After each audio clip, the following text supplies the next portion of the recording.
नमस्कार, मी प्रशांत ठाकूर, सेवा सामाजिक विकास संस्था रत्नागिरी। आज आपण पोलीस भरती, तलाठी, ग्रामसेवक, सरळ सेवा भरती इत्यादी परीक्षांसाठी महत्त्वपूर्ण असा टॉपिक गुणोत्तर व प्रमाण हा आपण बघणार आहोत। सुरुवातीला आपण गुणोत्तर म्हणजे काय हे बघूया। दोन संख्यांचा एकाच परिमाणातील एकाच एककातील भागाकार म्हणजे गुणोत्तर होय। एकच परिमाण पाहिजे आणि एकक सुद्धा एकच पाहिजे। किलोमीटरचं घेतलं, समजा 7 किलोमीटरचं 3 किलोमीटरशी असलेले गुणोत्तर। किलोमीटरला किलोमीटर गेलं 7×3 7/3 एकाच एककातलं पाहिजे। 7 किलोमीटर असेल आणि 3500 मीटर असेल तर हे एकक समान करून घ्यावं लागेल। 7000 मीटर किंवा हे 3.5 किलोमीटर असं तरी करायला लागेल। मीटरला मीटर गेलं 35 एके 35 35 दुने 70 2 1 किंवा 2/1। गुणोत्तराला एकक नसतं हे लक्षात घ्या। काय गुणोत्तरला कधी एकक नसतं। गुणोत्तर दर्शवण्यासाठी या चिन्हाचा वापर करतात। म्हणजे ए चे बी शी असलेले गुणोत्तर हे SB असं दाखवतात। ते इथे आता आपण बघितलं 7 किलोमीटर 3 किलोमीटर 7×3 हे फायनल उत्तर आहे। ह्याला एकक नाही आहे। 7 किलोमीटर = 3 किलोमीटर किंवा 703 किलोमीटर पर आवर असं काहीही एकक नाही आहे। त्यामुळे हे लक्षात घ्या तुम्ही की गुणोत्तराला काय असतं। गुणोत्तर काढताना त्या संख्या एकाच परिमाणातील एकाच एककातील पाहिजे। दुसरी गोष्ट की जो काय गुणोत्तर काढू, भागाकार करू, भागाकार केल्यानंतर येणाऱ्या उत्तराला एकक नसणार आहे। हे सुद्धा तितकंच महत्त्वाचं आहे। अ चे ब शी असलेले गुणोत्तर किंवा ए चे बी शी असलेले गुणोत्तर SB असं लिहितात किंवा A/B। आता इथे एक उदाहरण दाखवलंय 16/24। हे 16/24 किंवा 16/24 हे जमलं पाहिजे। 8 दुने 16 8 त्रिक 24। या 8 ला 8 गेला, राहिलं काय फक्त 2/3 किंवा 2×3 येत आहे लक्षात। आपल्याला कॅल्क्युलेशन जमलं पाहिजे। जोपर्यंत अंश आणि छेदाचा मसावी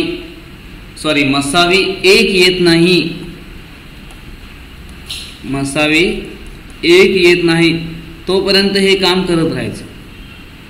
म्हणजे काय, आता 16/24 आहे ते असं करू शकता तुम्ही की 4×4 आणि 4×24 या 4 ला 4 गेला 4/6 आलं होतं। पण ह्यांचा मसावी 2 येतोय। पण परत ह्याला भाग लावला 2×2/2 आणि 2 ला 2 गेलं। आता राहिलं 2/3 आणि 2 आणि 3 चा मसावी 1 आहे। येत आहे लक्षात। जोपर्यंत मसावी 1 येत नाही तोपर्यंत हे भागाकार करत भागाकार गुणोत्तर म्हणजे काय, भागाकार। दोन संख्यांचा भागाकार कधीपर्यंत करत राहायचा, इथपर्यंत करत राहायचा। आलं लक्षात। आता उदाहरण आपण किलोमीटरने मीटरचं म्हटलं। 12 मिनिटांचे 36 सेकंद असे असणारे गुणोत्तर किती। 12 मिनिटं म्हणजे किती सेकंद हे आपल्याला आधी माहिती पाहिजे। एकक समान नसेल तर ते समान करून घ्यायचं। 12 मिनिटं म्हणजे 12×60 सेकंद। इथे आता हे गुणाकार लिहिण्याची गरज नाही आहे। 12×72 मला येतो गुणाकार, 720 येतो हा गुणाकार, पण लिहिण्याची गरज नाही। का नाही आहे तर पुढे त्याचं उत्तर आहे। या 12 मिनिटांचं 36 सेकंदांशी असणारं गुणोत्तर म्हणजे 12 मिनिटाचे 36 सेकंद 12 × 60 सेकंद 36 सेकंद. या सेकंदाला सेकंद गेलं 12 एके 12, 12 त्रिक 36, 3 एके 3, 20 त्रिक 7, किती राहिलं 20/1. आलं लक्षात. म्हणजे 12 मिनिटांचे 36 सेकंद असे असणारे गुणोत्तर किती 20/1. 20/1 हे काय झालं त्याचं गुणोत्तर झालं. त्यामुळे जर एकक वेगळं असेल तर ते समान करून घ्यावं लागेल.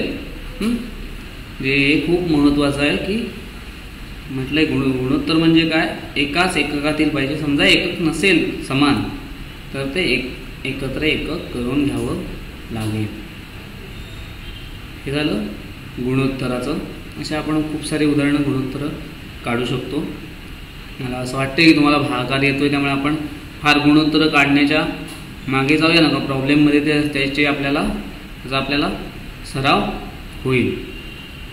पुढे बघा, पहिल्या संख्येचे दुसऱ्या संख्येशी असणारे गुणोत्तर अस ब, दुसऱ्या संख्येचे तिसऱ्याशी असणारे गुणोत्तर कस ड. तर तिघांचे एकमेकांशी गुणोत्तर अ गुणिले क, ब गुणिले क आणि ब गुणिले ड. म्हणजे हा गुणाकार शेवटी लिहिला आणि मध्ये यांचा गुणाकार लिहिला. ह्याच्यापेक्षा अजून तुम्हाला थोडी सोपी पद्धत दाखवतो.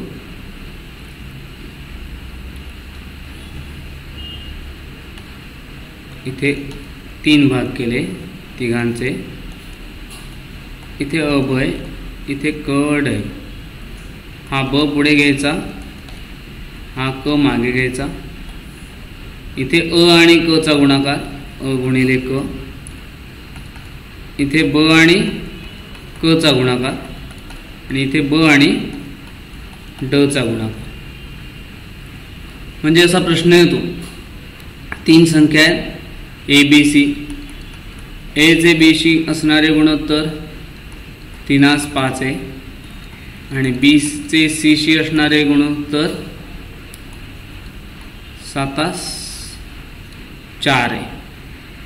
तर ए चे सी शी असणारे गुणोत्तर किती, किंवा ए चे बी चे सी चे गुणोत्तर किती. A is to B is to C. मला लक्षात. असं असताना आपण वरती लिहून घ्यायचं ए बी सी. ए आणि बी चं गुणोत्तर इथे लिहून घ्यायचं 3/5, 3:5, 3/5. बी आणि सी चं लिहून घ्यायचं 7/4, 7/4. तर सांगितल्याप्रमाणे हा 5 इकडे ओढून घ्यायचा, हा 7 इकडे. 5 इथे येईल, 7 इथे येईल. 3 गुणिले 7 ॲज टू 5 गुणिले 7 ॲज टू 5 गुणिले 4. जे 7 त्रिक 21, 7 5 35, 5 चोक 20. ह्याच्यात इथे बघायचं कॉमन काय असेल तर ते कॅन्सल करायचं. आलं लक्षात. असा याचा वापर आहे. तसंच समजा हे 4 संख्या असतील, अ ब 4 संख्या असतील ए बी सी डी. तर A B C D A B चे गुणोत्तर समजा असेल, ए बी चे गुणोत्तर असेल 2/3, बी सी चे असेल 5/6 आणि सी डी चे असेल 1/2. तर ते लिहायचं ए बी चं 2, बी चं 3, बी सी चं 5/6 आणि सी डी चं 1/2, 1/2. आता हे 3 पुढे ओढून घ्यायचे, इथे 3 3. हे 6 इकडे ओढून घ्यायचे 6. हे 5 मागे ओढून घ्यायचे 5. 1 इकडे मागे ओढून घ्यायचा 1 1 आणि उभा गुणाकार करत राहायचा. 2 गुणिले 5 गुणिले 1 आहे तेवढं राहील. 3 गुणिले 5 गुणिले 1, 3 गुणिले 6 गुणिले 1 आणि 3 गुणिले 6 गुणिले 2. आता याच्यामध्ये कॉमन काहीच नाही आहे. म्हणजे हे 5 दुने 10 5 त्रिक 15, 6 त्रिक 18, 6 त्रिक 18 दुने 36, 10, 15, 18, 36 असं काय येईल हे, असं हे गुणोत्तर येईल. आलं लक्षात. म्हणजे 4 संख्या समजा असतील तरी सुद्धा आपण 4 संख्यांचं एकमेकांशी असणारं गुणोत्तर काढू शकतो. एकदा का A/B/C/D असं 4 मिळालं की नंतर तुम्ही B/D बचे दुसऱ्याचे चौथ्याशी काढू शकता, दुसऱ्याचे पहिल्याशी काढू शकता, किंवा पहिल्याचे तिसऱ्याशी काढू शकता, पहिल्याचे चौथ्याशी काढू शकता. इथे एक उदाहरण बघूया. आपल्याला दाखवलंय अ चे ब शी असणारे गुणोत्तर 2:3. अ ब आणि क. अ चे ब शी असणारे गुणोत्तर 2:3. ब चे क शी असणारे गुणोत्तर 4:5. हा 3 पुढे ओढून घ्यायचा, 3 हा 4 मागे ओढून घ्यायचा. तर अ ब क किती, 4 दुने 8, 4 त्रिक 12, 3 5 15, म्हणजे 8, 12, 15 असं काय येईल, याचं उत्तर येईल. याच्यात सामायिक काय नाही आहे, याचा तिघांचा मसावी काय आहे, एकच आहे, त्यामुळे हे त्याचं गुणोत्तर. त्यात बघायचं काय सामायिक असेल तर ते कॅन्सल करायचं. म्हणजे हा 4 जातोय, पण इथे 4 आहे का घालवायला, नाही आहे, म्हणून नाही गेलं. 2 मध्येच फक्त असून चालणार नाही, तिन्ही मध्ये सुद्धा तो सामायिक घटक असला पाहिजे. लक्षात. आता हे एक गणित बघा. अ चे ब शी असणारे गुणोत्तर 1:2, ब चे क शी असणारे गुणोत्तर 2:3, क चे ड शी असणारे गुणोत्तर 4:5. अ ब क ड. तर अ चे ब शी, ब चे क शी, क चे ड शी किती एकत्र येत. आपण तसं लिहून घेऊया. अ चे ब शी 1:2, ब चे क शी 2:3, क चे ड शी 4:5. हा 2 पुढे ओढून घेऊया, हा 3 ओढूया, हा 2 मागे घेऊया, इथे 4 मागे घेऊया. आता गुणाकार करूया. 4 गुणिले 2, 2 गुणिले 2 गुणिले 4, पुढे 2 गुणिले 3 गुणिले 4, आणि लास्टला 2 गुणिले 3 गुणिले 5.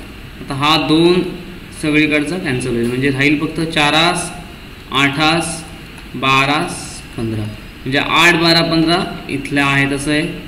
हे बघा 2, 3, 4, 5, 2, 3, 4, 5 होते. मागे फक्त 1:2 जोडला. 8च्या निम्म असं बघितलं, हे आधीच सोडवलेलं आहे. ह्याच्या मागे 1:2 दिला आहे, म्हणजे ह्याच्या निम्मा इथे आला की आपल्याला याचं उत्तर मिळत होतं. पण मी एकदा दाखवलं तुम्हाला. हा वेगळा प्रश्न असता तर आपल्याला सगळं सोडवून बघावं लागलं असतं. आलं लक्षात. म्हणजे समजा 3 नसतील तरी आपल्याला जमेल, 4 संख्या दिल्या तरी त्यांचं गुणोत्तर काढायला जमेल. तर हे झालं गुणोत्तराचं. तर प्रमाण म्हणजे काय, तर प्रमाण आणि गुणोत्तर असा फारसा फरक नाही आहे, थोडासा फरक आहे. 2 गुणोत्तर समजा सारखे असतील तर त्या 4 संख्या प्रमाणात असतात असं म्हणतात. एक गुणोत्तर म्हणजे 2 संख्या, बरोबर. एक गुणोत्तर काढण्यासाठी कमीत कमी 2 संख्या लागतात. त्यांचं गुणोत्तर किती, 2 संख्या लागतात. 2 गुणोत्तर म्हणजे किती, 4 संख्या. ती 2 गुणोत्तर समजा समान असतील, 4 संख्या समान नव्हे, 2 गुणोत्तर समान असं असेल तर त्या 4 संख्या प्रमाणात असतात. याचा अर्थ काय, 2 गुणोत्तर समान म्हणजे 2 आणि 2, 4, 7, 14 या 4 संख्या आहेत त्या. तर ह्याचं ह्याच्याशी गुणोत्तर, पहिल्याचं दुसऱ्याशी गुणोत्तर 2/4 म्हणजे 1/2.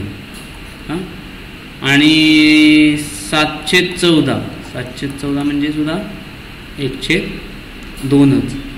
म्हणजे यांचं गुणोत्तर पण 1/2 आहे, यांचं पण गुणोत्तर 1/2 आहे. म्हणजे 2, 4, 7, 14 या संख्या प्रमाणात आहेत. या संख्या काय आहेत, प्रमाणात आहेत. ह्या संख्या प्रमाणात आहेत म्हणजे काय, 2चे 400 असणारे गुणोत्तर बरोबर 7चे 1400 असणारे गुणोत्तर.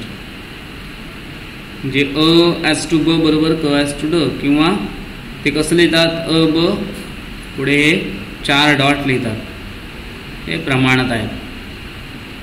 त्याच्यात अ ला प्रथम पद म्हणतात, ब ला द्वितीय पद म्हणतात, क ला तृतीय पद म्हणतात, ड ला चतुर्थ पद म्हणतात. कधी कधी असं येतं की या संख्या प्रमाणात आहेत, 2, 4, x 14 या प्रमाणात आहेत, तर x किती, किंवा तर तृतीय पद किती. हे तृतीय पद आहे ना, म्हणजेच काय याचा अर्थ, 2/4 बरोबर 6, x हा x इथे x येणार, म्हणजे 2/4 बरोबर x/14. हे सोडवल्यावर असं येईल, x बरोबर 14 गुणिले 2/4, बे 1 बे 2 4 बे बे बे 7 14, x बरोबर 7. आलं लक्षात.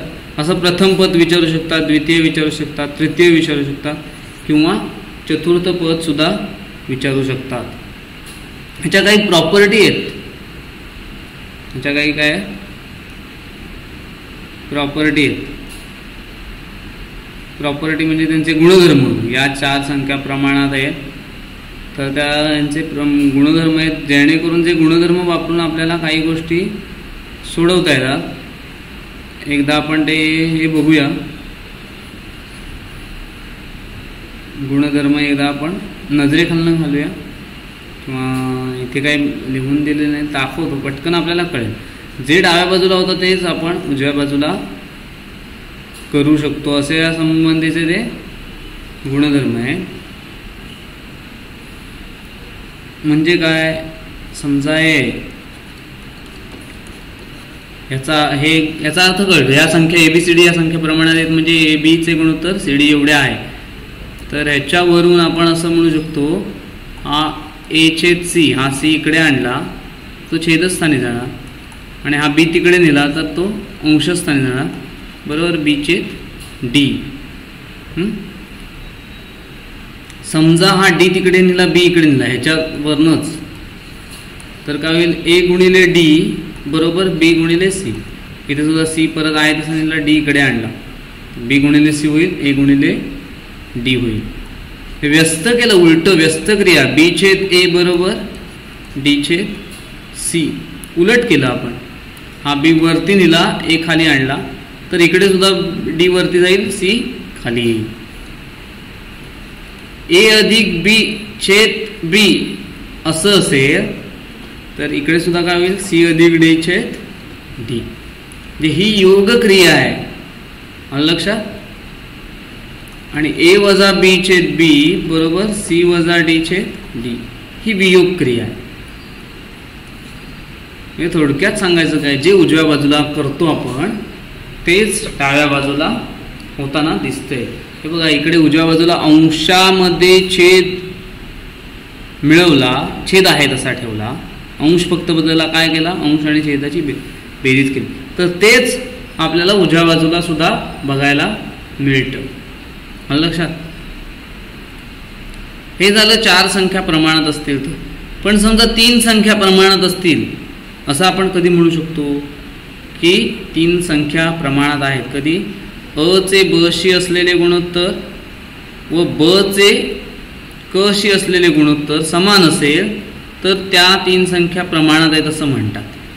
म्हणजे काय, अ ब क ABC, अ चे ब शी असलेले गुणोत्तर हेच ब चे क शी असणारे, A/B बरोबर B/C. आत्ताचं उदाहरण बघायला गेलं, एकाचे 2 शी असणारे गुणोत्तर, आपण 2 आणि 4 घेतलं होतं बहुतेक, 2चे 400 असणारे गुणोत्तर आणि 4चे 800, म्हणजे एकाचे 200 असणारे गुणोत्तर एकाच 2 आणि 4चे 800 ते पण एकाच 2. असं असेल तर अ ब क प्रमाणात आहेत असं म्हणतात. त्याच्यात अ ला प्रथम पद, क ला तृतीय पद, ब ला द्वितीय पद, किंवा भूमिती मध्य किंवा गुरुत्व मध्य असं सुद्धा, मध्यानुपात असं सुद्धा म्हणतात. असे काही त्याला टर्मिनॉलॉजी आहेत, काही नावं आहेत. ह्याच्यामध्ये हा ब तिकडे नेला तर ब गुणिले ब वर्ग होतं, क तिकडे नेला सी तिकडे नेला तर अ गुणिले क AC इथे दाखवलंय. ब वर्ग बरोबर अ गुणिले क, काय दाखवलंय? ब वर्ग बरोबर अ गुणिले क. आता ह्याच्यामध्ये अ ला प्रथम पद, ब ला द्वितीय पद, क ला तृतीय पद असं म्हणतात. डायरेक्ट समजा तुम्हाला ब पाहिजे असेल तर वर्गमूळ चिन्हात आपण काय म्हणू शकतो? वर्गमूळ चिन्हात दोन्ही बाजूचं वर्गमूळ घेतलं, ब चं वर्गमूळ ब आणि अ गुणिले क चं वर्गमूळ चिन्हात अ गुणिले क येईल. आलं लक्षात? म्हणजे अजून एखादं आपण उदाहरण बघितलं, इथे बघितलं तर 4चा वर्ग किती? 4चा वर्ग 16 आणि 2 गुणिले 8 किती? 2 गुणिले 8 सुद्धा 16च. म्हणजे ब वर्ग बरोबर हे बी वर्ग बरोबर AC इथे व्हेरीफाय होतं. कधी कधी येतं की 2, 4, x या प्रमाणात आहेत. 4 संख्या असतात, 3च असतात. याचा अर्थ या 3 संख्या प्रमाणात आहेत. तर x बरोबर किती किंवा तृतीय पद किती? मग याचा अर्थ हा A, हा B आणि हा C आहे. बी वर्ग बरोबर AC. बी वर्ग किती? बी वर्ग बरोबर AC. बी वर्ग 4, 4चा वर्ग बरोबर A 2 गुणिले x. 4चा वर्ग 16 बरोबर 2x. हा 2 इकडे आणला तर x बरोबर 16 भागिले 2 म्हणजे 8. x बरोबर 8. तो आपल्याला इथे मॅच होतोय. अशा पद्धतीने आपल्याला हे गणित बघायचे आहेत. च्या थेरी पार्ट म्हणजे हा एवढाच. आता ह्याच्यावरनं काही शाब्दिक उदाहरणं येऊ शकतात, काही अशी डायरेक्टली गणितं म्हणून असू शकतात. ती आपल्याला आता पुढच्या पार्टमध्ये आपण ती गणितं बघूया, ज्याच्यामध्ये काही शाब्दिक गणितं असतील आणि काही अशी ही जी आता हे जे गणित दिसतंय अशी सोडवलेली असतील. आपल्याला आपण हा पुढचा भाग बघूया आणि मग काही डाऊट असतील तर एकत्रच डाऊट मग आपण बघू शकतो. तोपर्यंत धन्यवाद.